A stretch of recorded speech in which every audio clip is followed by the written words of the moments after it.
Oh, wow, laki na ng ano ko dito, ng gastos ko. Ang laki na, 7,000 na mga bossing. Ayan.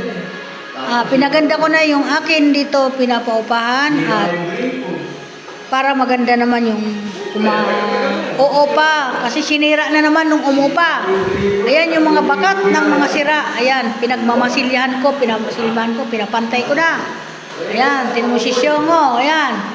Nakaka 7,000 na ako dito. Ayan. Junjun ang gumagawa. Pangalawang araw na niya ngayon. Tingnan mo. Hindi ko muna papaupahan kasi pinapagawa ko talaga, pinapaganda ko.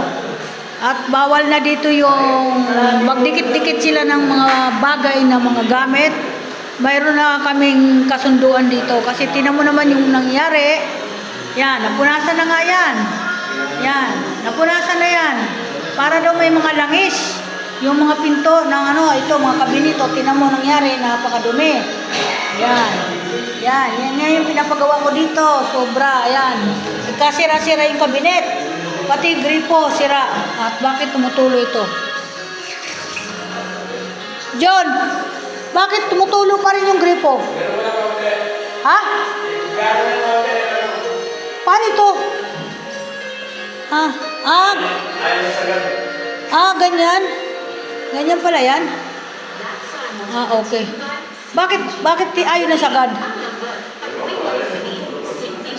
Kailangan igaganyan. Kaya papaliwanag dito sa titira kung sakali. Ito po yung kanyang lababo. Maganda.